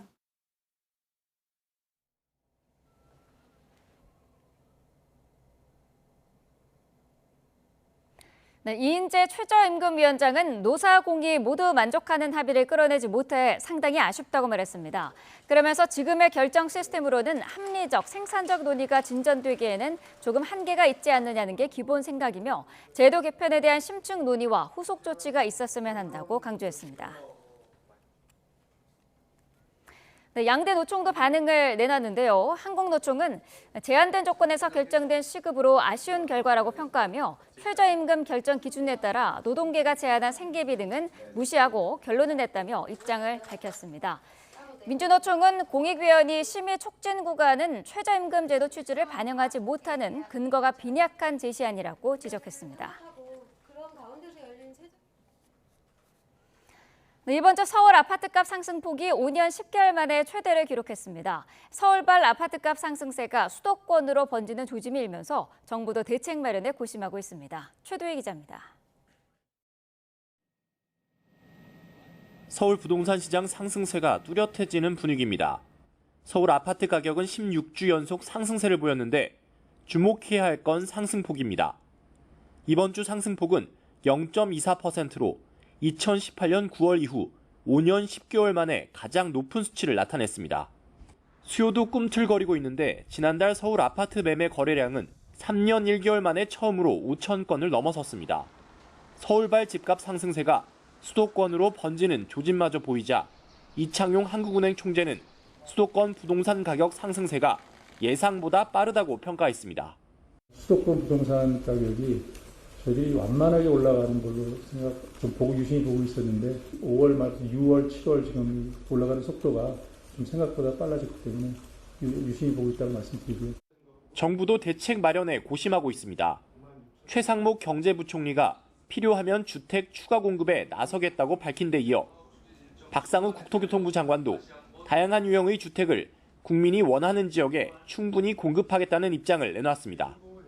이렇게 정부가 주택 공급 확대 카드를 고심하는 모습이지만 공급 부족 문제를 단기간에 해결하긴 어려운 상황입니다. 지금은 인허가 정도까지는 가능하지만 그 이후 착공이라는 벽을 넘기가 또 어려운 시기라 공급에 관련된 대책들이 당장의 이런 과열 현상들을 잡기에는 어려움이 좀 있을 거로 보여지고요. 이런 가운데 국토부는 집값이 과열된 강남 3구와 마용성 지역 등의 공인중개사무소를 대상으로 현장 점검을 진행하면서 시장 상황을 예의주시하고 있습니다. YTN 최두입니다. 네, 박상호 국토교통부 장관은 최근 부동산 시장 상황에 대해 집값이 추세적으로 상승 전환하는 건 아니라고 확신한다고 말했습니다. 박 장관은 정부 세종청사 인근에서 열린 기자간담회에서 이같이 말하며 내년부터 3개 신도시 등에서 상당한 물량의 주택 공급이 예정돼 있다고 설명했습니다. 우리나라 경제, 부동산 시장을 둘러싼 인구 가구 문제가 집값을 몇십 %씩 상승시킬 만한 힘이 없는 상황이라면서 집값이 지속적으로 상승하기는 어려울 것으로 내다봤습니다. 65세 이상 인구가 1,000만 명을 넘어섰습니다. 전체 인구에서 차지하는 비율이 20%에 육박해 초고령 사회 진입을 눈앞에 두게 됐습니다. 나연수 기자의 보도입니다. 지난 10일 기준 65세 이상 주민등록 인구는 1,062명, 전체 주민등록 인구 5,126만 9천여 명의 19.5%입니다. 유엔이 전체 인구 중 65세 이상이 차지하는 비율이 20%가 넘으면 초고령 사회로 분류하는 만큼 우리나라는 본격적인 초고령 사회에 들어서게 된 겁니다. 65세 이상 주민등록 인구 가운데 남성은 442만 7천여 명, 여성은 557만 2천여 명으로 여성이 남성보다 114만 4천여 명 더 많았습니다. 수도권 거주 인구는 448만 9천여 명, 비수도권은 551만여 명으로 집계됐습니다. 수도권은 권역 내 전체 주민등록 인구 가운데 17.2%, 비수도권은 21.8%를 65세 이상이 차지했습니다. 시도별로 살펴보면 전남이 26.7%로 가장 높았고 경북과 강원, 전북 등이 뒤를 이었습니다. 가장 낮은 곳은 세종으로 11.3%, 서울은 약 19%로 나타났습니다. 65세 이상 주민등록 인구는 2013년 1월 600만 명대에 진입한 뒤 2017년 1월 703만여 명, 2019년 12월 802만여 명, 재작년 4월 900만여 명으로 갈수록 늘어나고 있습니다. YTN 나연수입니다.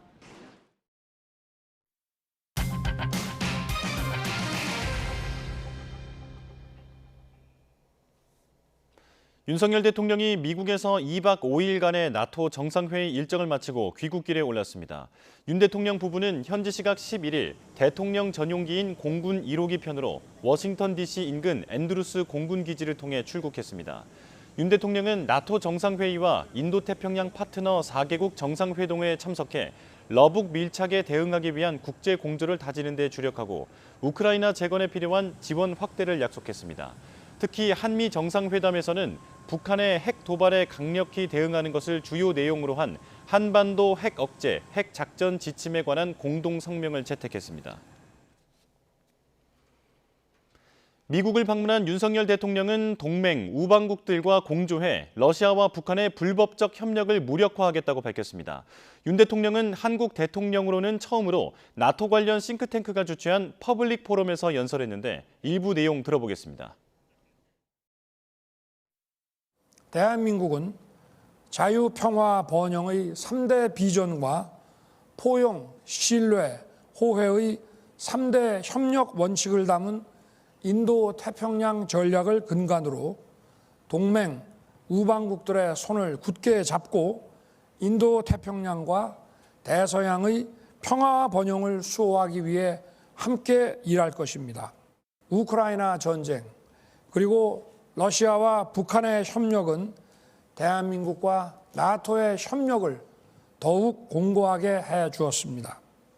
대한민국은 한미 동맹과 한미일 협력 그리고 나토 회원국들과의 긴밀한 공조를 통해 러시아와 북한의 불법적인 군사 경제 협력을 무력화하고 차단시켜 나아가겠습니다.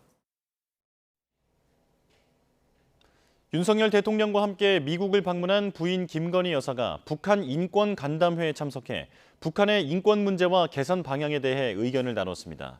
김건희 여사는 간담회 인사말에서 최근 북한이 한국 드라마를 봤다는 이유로 중학생 30여 명을 공개 처형했다는 보도는 북한의 잔혹한 현실을 그대로 보여준다며 북한 인권 문제가 갈수록 악화하고 있다고 지적했습니다. 김 여사는 북한의 인권 실상을 체험한 탈북민과 미국인 억류 피해자의 사연 등을 경청한 뒤 탈북민의 존재는 북한 인권 현실에 대한 증언이자 자유를 향한 희망의 등불이라며 북한을 변화시킬 수 있도록 끝까지 함께하겠다고 밝혔습니다. 미국이 오는 2026년부터 독일에 토마호크 등 장거리 미사일을 배치하겠다고 발표했습니다. 냉전 말기 소련과의 군축 조약에 따라 미사일을 폐기한 지 30여 년 만에 다시 배치하는 건데 러시아는 강력히 반발하며 군사적 대응을 예고했습니다. 보도에 유투권 기자입니다.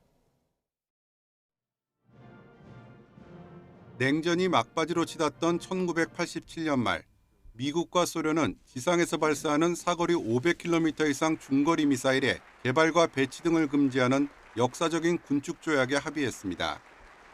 이에 따라 독일과 헝가리 등 유럽에 배치된 미사일들이 잇따라 폐기됐습니다.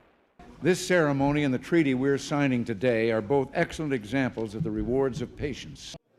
여러 번의 고비 속에서도 30년 넘게 유지된 조약은 지난 2019년부터 크게 흔들렸습니다. 당시 트럼프 미국 대통령은 러시아가 은밀하게 조약을 위반하고 중국이 가입하지 않아 공평하지 않다며 탈퇴를 선언했습니다. 그러면서도 유럽에 다시 미사일을 전진 배치하는 데엔 신중을 기했습니다. 하지만 이번 나토 정상회의를 계기로 미국과 독일은 오는 2026년부터 장거리 미사일을 배치하기로 합의했습니다. 독일에 배치될 미사일은 SM-6와 토마호크, 그리고 현재 개발 중인 극초음속 무기입니다.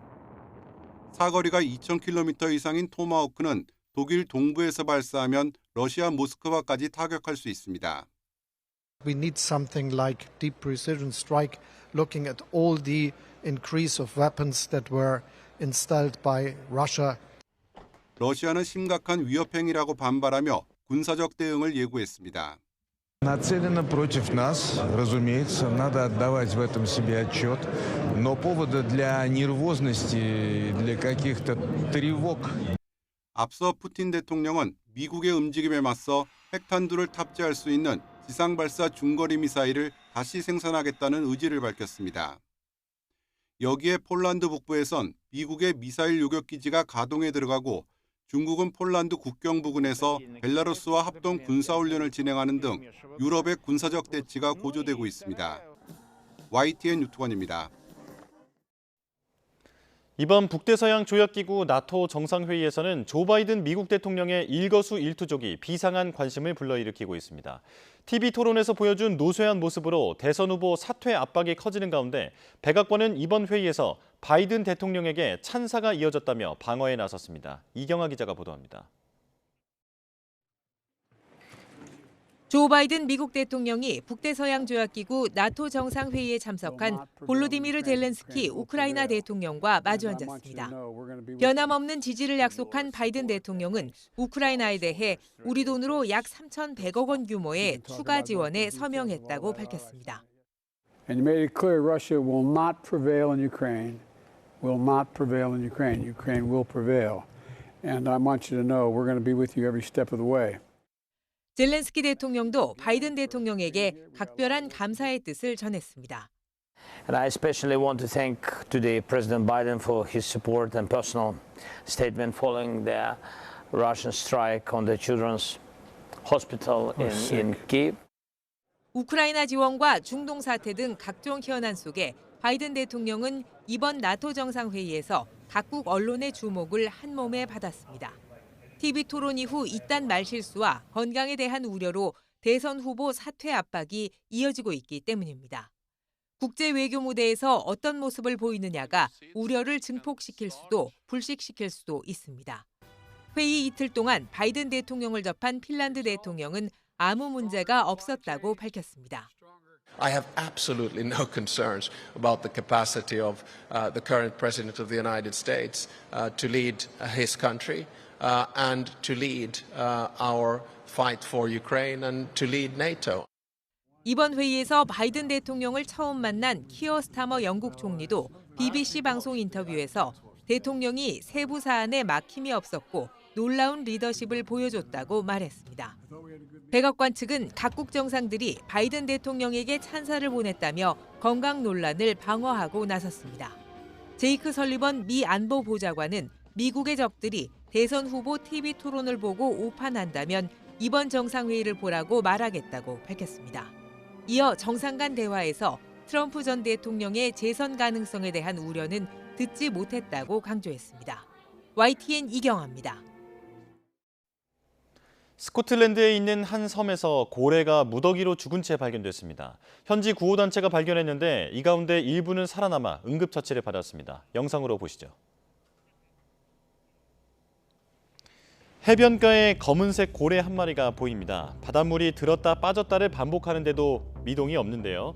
주변을 보니 고래들이 이와 비슷한 상태로 줄지어 널브러져 있었습니다. 어제 아침 스코틀랜드 오크니 제도에서 촬영된 영상인데요. 현지 구호단체는 이곳에서 참거두 고래 60여 마리가 떼죽음을 당했다고 밝혔습니다. 이외에 12마리는 밀물 시점에 겨우 숨이 붙어있는 상태로 발견됐는데요. 고래들은 현재 응급처치를 받고 있는 것으로 알려졌습니다.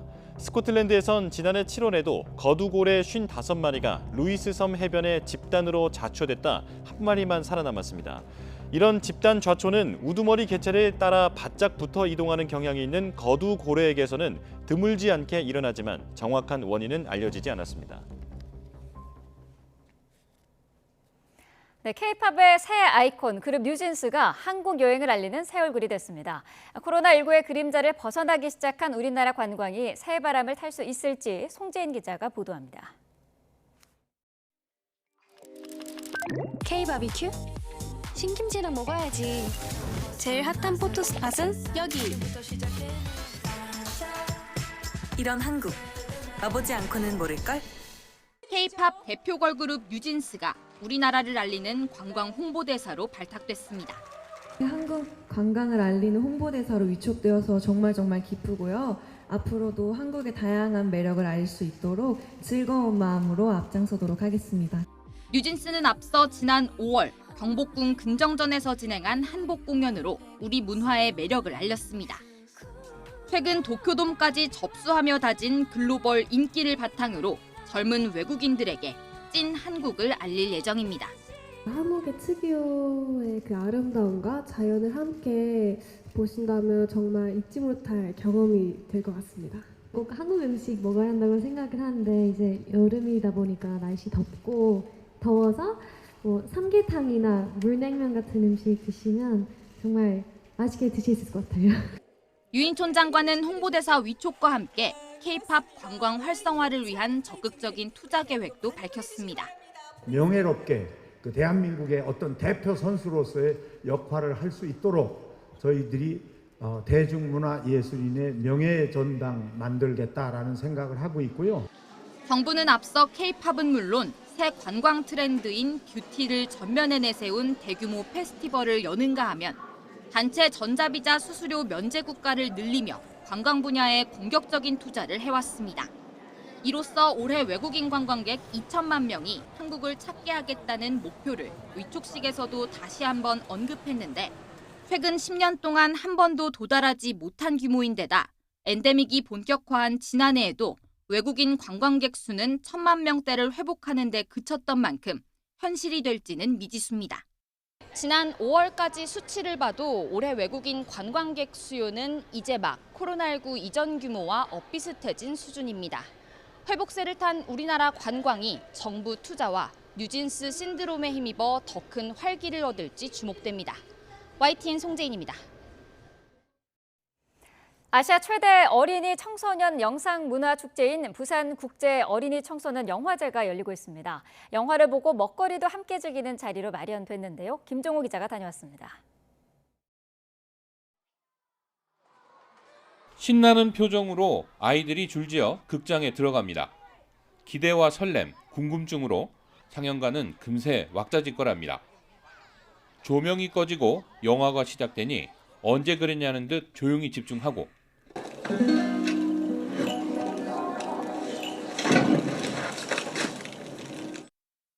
영화를 다 보고 감독을 초청한 관객과의 대화가 시작하자 너나 할 것 없이 손을 들고 질문과 소감을 쏟아냅니다. 어떤 점이 답답했어요? 주인공은 다 잘 되는데 다 잘 안 되잖아요. 영화관을 나와서는 체험관을 구경하고 간식까지 받아 더욱 신납니다. 올해로 19회째를 맞은 부산국제 어린이 청소년 영화제. 34개 나라 작품 113편이 어린이와 청소년, 가족을 만나고 있습니다.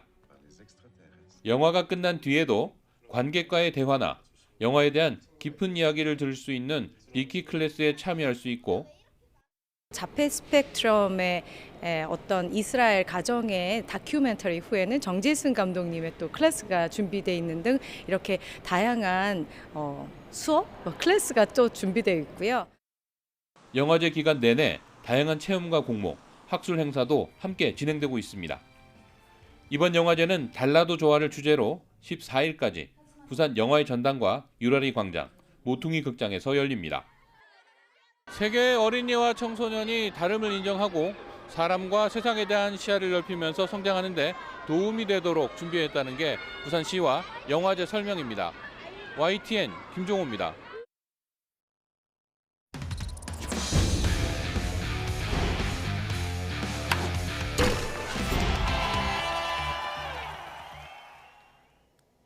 홈경기 팬들로부터 야유를 받았던 홍명보 감독이 소속팀인 울산 HD를 떠났습니다. 조만간 축구대표팀 새 사령탑으로 정식 부임하는데 왜 돌고 돌아 홍명보 감독인가에 대한 팬들의 비판은 여전한 상황입니다. 이대건 기자입니다.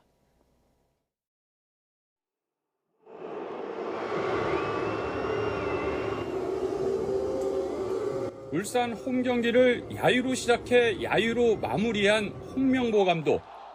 2021 시즌을 앞두고 울산 감독을 맡은 홍 감독은 2022-2023 시즌 2연속 리그 우승까지 이뤄냈습니다. 그만큼 응원의 구호가 한순간에 야유로 바뀐 건 참담한 심정입니다.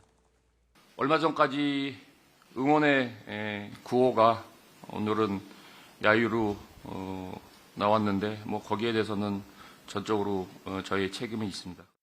홍 감독은 광주와의 경기를 끝으로 소속팀인 울산 HD와 작별 인사를 했습니다. 이젠 축구대표팀 새 사령탑을 정식으로 맡게 되는데 이 또한 순탄치 않습니다. 축구협회가 홍 감독을 선임하면서 그 이유를 8가지나 나열했는데 자세히 보면 겹치는 것도 많아 결국 자질과 경험 정도로 요약됩니다. 그럼에도 불구하고 홍 감독 하면 여전히 2014 브라질 월드컵 16강 좌절과 현지 회식 등 당시 여러 논란이 축구팬 기억에 남아있습니다. 홍명보호 시즌2라는 말이 나오는 이유입니다. 그때 끝나고 후에 그 상황은 굉장히 힘든 상황이었습니다. 솔직한 심정으로는 가고 싶지 않았습니다. 팬들 대부분을 만족시킬 만한 감독 선임이 아니라면 절차적으로 깔끔하게 마무리됐어야 했지만 결과적으로 논란을 더 키웠습니다. 빌드업인 것 같아요. 왜냐하면 굉장히 그 회의 시작 전부터 그런 얘기를 계속해서 막 이어나갔어요. 국내 감독이 이제 국내 감독 해야 되지 않아? 이러면서 국내 감독 좋은 감독 많은데. 외국인 감독을 여러 여건상 못하는 상황이었다면 선임 결정이라도 빨리 했어야 했는데 5달 가까이 시간을 끌면서 축구팬의 기대와 우려를 동시에 키운 면도 있습니다. YTN 이대훈입니다. 프로야구 선두 기아가 LG와의 3연전을 모두 쓸어담고 6연승을 달렸습니다. 후반기 시작과 함께 무서운 기세로 독주 체제를 갖춰가고 있습니다. 프로야구 소식 양시창 기자입니다. 기아 선발 알드레드는 구석을 찌르는 직구와 낙차 큰 슬라이더로 LG 타자들을 마음껏 요리했습니다. 5회 원아웃까지 13타자를 연속 범타로 처리했고 5회와 6회 볼넷을 하나씩 내줬지만 7회 원아웃까지 안타를 한 개도 맞지 않는 노히트 행진을 이어갔습니다. 6과 3분의 2이닝 동안 95개 공을 던지면서 내준 안타는 단 1개. 그 사이 삼진은 9개나 잡는 KBO 데뷔 이후 최고 활약을 펼치며 마음 급한 LG 타자들을 좌절하게 했습니다. LG는 9회 기아 김도영의 실책과 연속 안타를 묶어 2점 차까지 쫓아갔지만 경기를 뒤집지는 못했습니다. 기아는 2위였던 LG와의 후반기 첫 3연전을 모두 쓸어 담으면서 6연승을 질주했습니다. 올스타 휴식기 전까지 3경기 정도 차에 불과하던 2위 그룹을 5게임 반 차이로 밀어냈습니다. 삼성은 NC의 연승을 거두고 위닝 시리즈를 달성했습니다. 이재현과 구자욱, 강민호가 올 시즌 두 번째 3타자 연속 홈런 기록을 작성하며 선발로 나선 코너에 7승을 지원했습니다. 두산은 타선 폭발과 함께 KT를 꺾고 위닝 시리즈를 장식했고 SSG는 롯데에 한 점차 짜릿한 승리를 거뒀습니다. YTN 양시창입니다. 올림픽 메달만 3개를 딴 스피드스케이팅 간판 김민석 선수가 음주운전과 징계 여파로 결국 헝가리로 귀화했습니다. 에이스가 귀화하는 빙상계 잔혹사가 또 추가됐습니다. 조은지 기자입니다. 평창과 베이징 올림픽에 출전해 메달 3개를 딴 스피드스케이팅 간판 김민석. 시상대의 영광의 순간을 누리고 반년. 김민석은 음주운전으로 진천선수촌 보도블럭을 박는 사고를 내 자격정지 1년 6개월을 받았습니다. 정말 실망을 많이 끼쳐드린 것 같아서 진짜 너무 죄송합니다. 2년간 태극마크도 박탈당했습니다. 김민석은 지난해 3월 벌금 800만 원 약식 명령을 받았는데 500만 원 이상 벌금형이면 3년 국가대표를 박탈하는 체육회 규정에 따라 정식 재판을 청구한 끝에 벌금 400만 원, 2년 자격정지로 징계를 낮췄습니다. 내년 5월에 징계가 풀리기 때문에 하반기 국가대표 선발전에 나설 수 있고 올림픽 출전까지 가능했던 상황. 하지만 김민석은 헝가리 귀화를 선택했습니다. 한국에서 3년 징계를 받아 소속팀도 수입도 없었다고 헝가리 유니폼을 입은 이유를 설명했습니다. 소속팀인 성남시청과 계약이 만료된 이후 제대로 훈련을 못하던 상황에 헝가리의 한국인 지도자 이초런 코치에게 귀화 제의를 받은 걸로 전해졌습니다. 간판 선수가 국적을 바꾸는 이른바 빙상계 잔혹사는 어제 오늘 일이 아닙니다. 쇼트랙 황제로 불리던 안현수는 러시아인 빅토르 안으로 소치올림픽 3관왕에 올랐고 평창 금메달리스트 임효준은 후배 황대현 성추행 건으로 법정 공방을 벌이다 중국인 린샤오준이 됐습니다.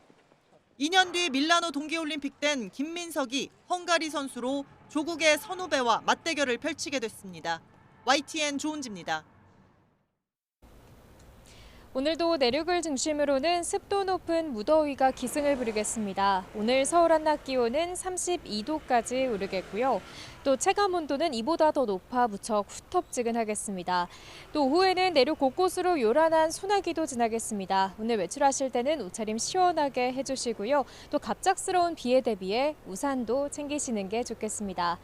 오늘 예상되는 소나기의 양은 5에서 많게는 60mm가 되겠고 곳에 따라 시간당 20mm 안팎의 강한 비가 벼락과 돌풍을 동반하며 쏟아지겠습니다. 특히 강원과 영남 지방에서는 쌀아구박이 떨어질 가능성도 있습니다. 이 지역에 계신 분들은 농작물 관리에 주의하시기 바랍니다.